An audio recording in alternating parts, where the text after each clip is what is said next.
Baiklah, bismillahirrahmanirrahim. Assalamualaikum warahmatullahi taala wabarakatuh. Saya Muhammad Faifi bin Fazli daripada Diploma Syariah Semester 1 mempersembahkan pembentakan kami untuk kali ini. Okey, subjek kita pada kali ini adalah pengajian Malaysia 2. Saya bersama ahli kumpulan saya, Mariana Cacu, Puteri Nadia binti Rusli, Ami Aziz bin Azhan, Muhammad Ikram Syazmi bin Kamarul Zaman, dan juga Siti Batrisha binti Yahya akan mempersembahkan pembentangan berkaitan dengan kaum Kadazan Dusun. Okey, apa itu kaum Kadazan Dusun? Okey, kaum Kadazan Dusun merupakan sebuah etnik pribumi yang menetap di pantai barat Sabah dan kawasan pendalaman di sekitarnya. Kaum ini sebenarnya berasal daripada dua kaum utama di Sabah, iaitu Kadazan dan juga Dusun. Namun, disebabkan persamaan bahasa, budaya dan situasi politik, maka terbentuklah istilah Kadazan Dusun bagi menyatukan kedua-dua kaum ini yang kemudian membentuk etnik terbesar di Sabah. Terdapat berbagai suku kaum di dalam kaum Kadazan Dusun yang merupakan kaum Bumiputera asli yang terbesar di Sabah. Menurut Persatuan Kebudayaan Kadazan Dusun Sabah, yakni KDCA, Kadazan Dusun merujuk kepada 41 etnik seperti berikut: Bisaya, Kuijau, Murut, Sungai, Bongli, Lingkabau, Nabai, Tatana, Bundu, Liwan, Paitan, Tanggara, Dumbas, Lobu, Pingas, Tidong, Kana, Lotut, Romanau, Tindal, Garu, Lundayo, Rungus, Tobilung, Idaan, Makiang, Sinobu, Tolinting, Kedayan, Malapi, Sinoropu, Tembono, Kimaragang, Mangkak, Songsobun, Tuhawun, Polobuan, Minokok, Sukang dan juga Tutung. Okey, total lebih kurang ada 41 etnik di dalam Kadazan Dusun. Seterusnya, Kadazan Dusun merupakan kaum yang kaya dengan pelbagai budaya dan adat istiadat yang merupakan warisan secara turun-temurun oleh nenek moyang mereka dan melambangkan keindahan adat dan budaya mereka sebagai kaum terbesar di Sabah. Keunikan masyarakat ini terselah melalui kebudayaan dan adat resam yang diamalkan, yang mana kebanyakan daripada amalan tersebut mengandungi unsur-unsur ritual dan animisme. Hal ini jelas terlihat melalui adat resam dan kepercayaan yang diamalkan dalam pelbagai aspek seperti kelahiran, perkahwinan dan juga kematian. Kaum Kadazan Dusun memiliki pelbagai budaya yang boleh diterokai seperti susul galuk asal-usul mereka, legenda dan perkembangan suku kaum, bahasa, pakaian dan muzik tradisi, legenda dan perkembangan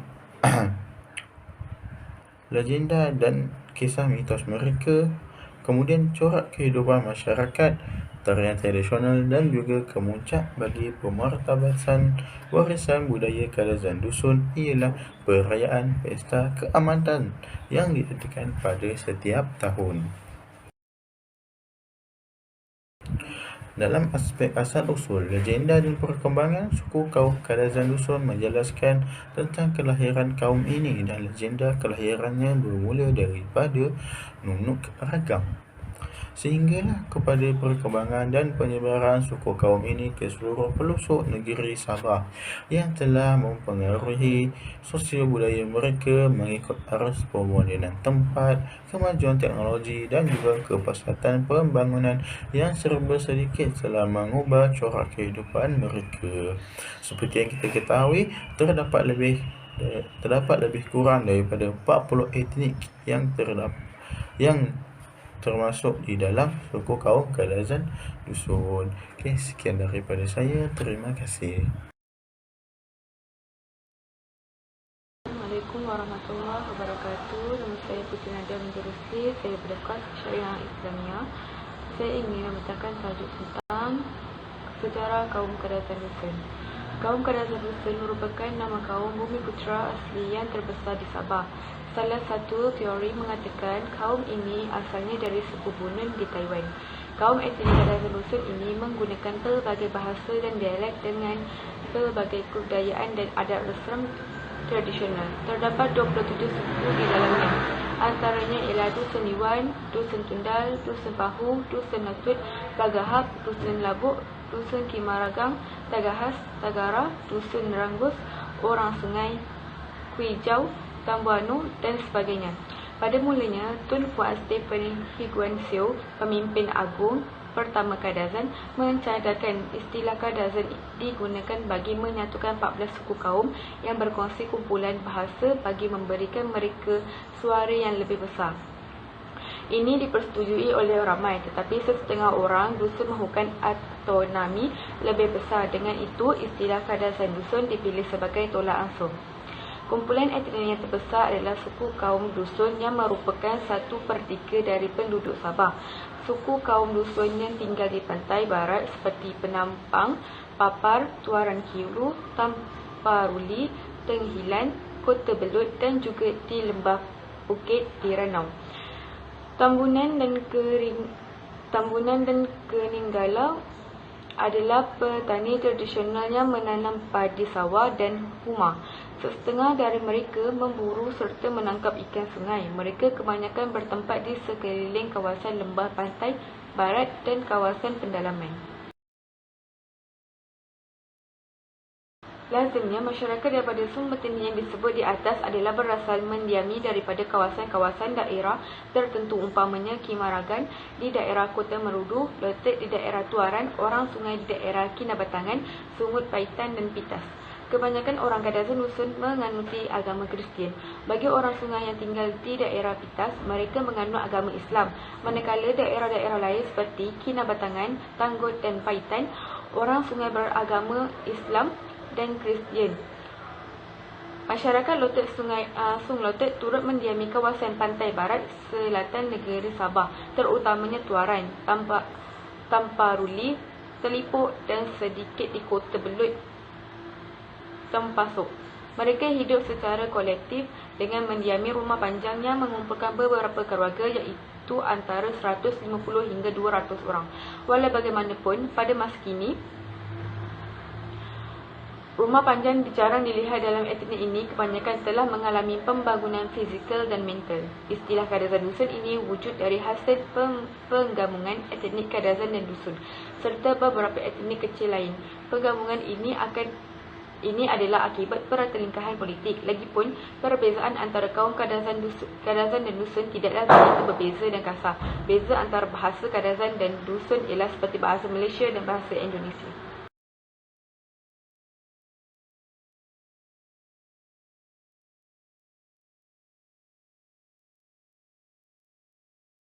Assalamualaikum warahmatullahi wabarakatuh. Saya Muhammad Iqmal Syazmi bin Kamaruzaman dari Diploma Syariah Islamiah. Pada hari ini akan meneruskan perbincangan kita mengenai tempat tinggal kaum Kadazan Dusun. Kadazan Dusun terbentuk dari kumpulan etnik terbesar di Borneo Utara. Kumpulan etnik yang terbesar adalah suku kaum Kadazan dan juga kaum Dusun yang merupakan 1/3 dari penduduk Sabah. Jika kita dapat lihat pada gambar ini, kelihatan kira-kira separuh daripada kawasan Borneo Utara menempatkan kaum Kadazan Dusun. Baiklah, seterusnya, suku kaum Kadazan dan Dusun yang tinggal di pantai barat dan juga pantai barat utara. Mereka kebanyakannya bertempat di sekeliling kawasan lembah pantai barat dan kawasan pedalaman Sabah. Antaranya, mereka menetap di Penampang, Papar, Tuaran, Kiulu, Tamparuli, Tenghilan dan Kota Belud.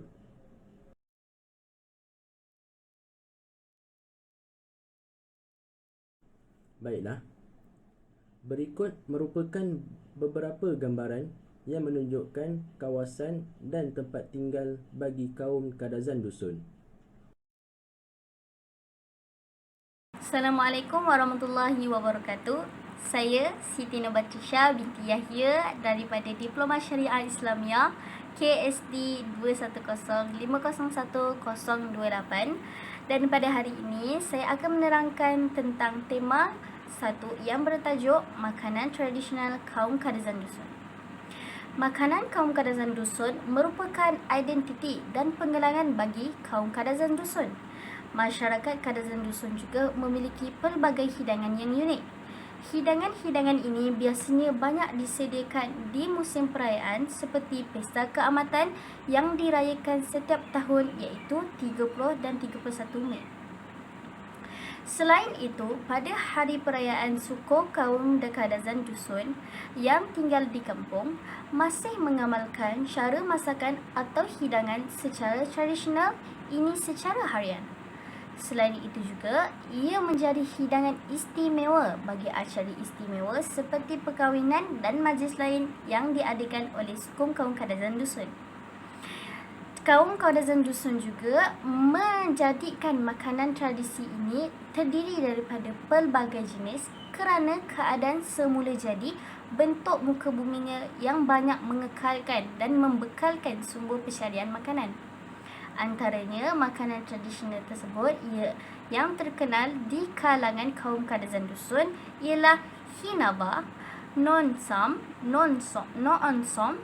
pinasakan, bosau dan sup manuk lihing. Makanan-makanan ini dapat disediakan dengan pelbagai cara mengikut kebiasaan amalan tradisi kaum Kadazan Dusun.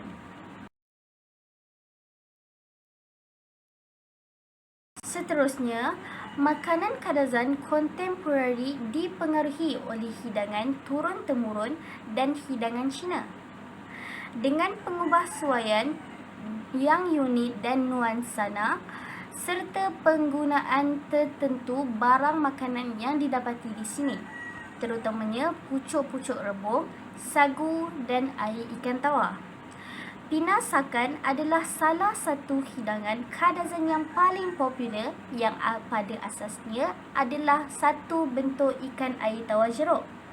Makanan yang paling digemari oleh kaum Kadazan juga ialah hinava atau kebiasaannya dipanggil hinava ginapan.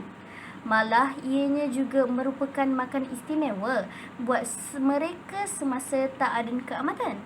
Bahkan hinava akan menjadi makanan istimewa dan akan dihidangkan pada setiap hari perkahwinan, pertunangan dan sebagainya. Assalamualaikum warahmatullahi wabarakatuh. Saya Mariana Cacu, KSD 210501-010 dari Diploma Syariah Islamiyah akan meneruskan tema yang seterusnya iaitu kepercayaan. Amalan memburu kepala merupakan salah satu tradisi kuno yang pernah diamalkan oleh masyarakat Kadazan Dusun. Pemenggal kepala ini digelar sebagai pengait atau tanggorib. Kepala musuh yang dipenggal akan dibawa pulang bukan sahaja sebagai trofi kemenangan, tetapi juga sebagai objek pemujaan roh dan amalan perubatan. Masyarakat kuno Kadazan Dusun meletakkan keperkasaan seorang lelaki pada kekuatan fizikal dan keberaniannya untuk berperang dan memenggal kepala musuh. Pantang utama amalan memenggal kepala ialah musuh wajib dalam keadaan masih hidup saat kepalanya dipenggal. Ini kerana kepala yang dipenggal daripada orang yang telah meninggal tidak bermakna untuk disimpan.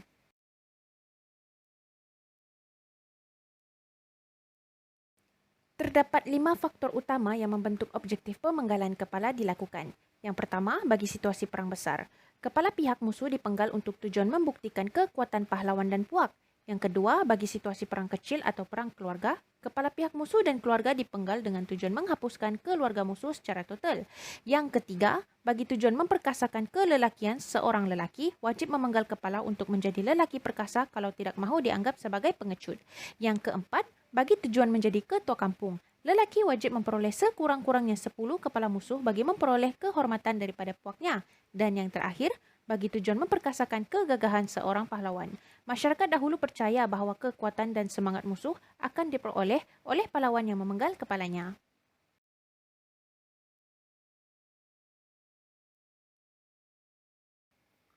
Kepala-kepala yang dipenggal akan disimpan dan dijaga rapi dengan menggunakan amalan dan ritual kuno. Masyarakat dahulu percaya bahawa roh dan semangat seseorang individu terletak pada kepalanya yang disebut sebagai tanda hau. Oleh itu, Kepala-kepala ini tidak hanya disimpan sebagai trofi kemenangan semata-mata, tetapi juga digunakan sebagai objek dalam ritual keagamaan dan juga perubatan. Antara kegunaan kepala-kepala ini ialah sebagai penjaga rumah. Masyarakat Kadazan dusun kuno percaya bahawa sebuah rumah harus mempunyai penjaganya. Maka mereka akan menggunakan semangat tanda hau daripada kepala ini bagi tujuan melindungi rumah dan penghuninya daripada serangan musuh dan binatang buas. Kegunaan kepala-kepala ini juga penting untuk diletakkan di bawah jambatan yang baru dibina. Masyarakat kuno Kadazan dusun percaya bahawa setiap sungai ada semangat air yang juga disebut sebagai tambaik. Kepala-kepala ini akan diletakkan atau digantung pada jambatan sebagai persembahan damai buat tambaik supaya jambatan yang dibina tidak dirobohkan oleh tambaik.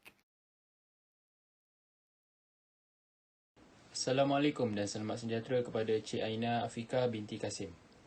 Pada hari ini, saya Amir Hazi bin Azhan, KSD 210501008 dari Diploma Syariah Islamiah ingin meneruskan lagi pada bahagian terakhir iaitu bahagian penutup. Kita sudah mengetahui sejarah kaum Kadazan dusun yang telah dihuraikan oleh setiap ahli kumpulan saya. Antaranya ialah berkaitan asal-usul kaum ini, sejarah kaum yang terdapat dalam kaum tersebut, suasana tempat tinggal kaum Kadazan dusun, agama yang dianuti oleh kaum mereka, amalan-amalan yang diterapkan dalam kehidupan seharian mereka, dan lain-lain lagi. Antara kesimpulan yang dapat kita perolehi adalah kita mestilah menghormati kaum mereka seperti mana mereka menghormati kaum kita sendiri. Di samping itu juga, kita haruslah saling tolong-menolong antara satu sama lain jika mereka memerlukan bantuan. Justru itu, kita hendaklah melayani mereka secara adil seperti mana kita melayani kaum kita sendiri. Akhir sekali, kita perlulah saling mengeratkan hubungan antara kaum Kadazan dusun dengan kaum yang lain agar rakyat Malaysia dapat hidup dalam keadaan yang harmoni. Bab kata pepatah Melayu, budi bahasa budaya kita. Sekian daripada saya. Terima kasih.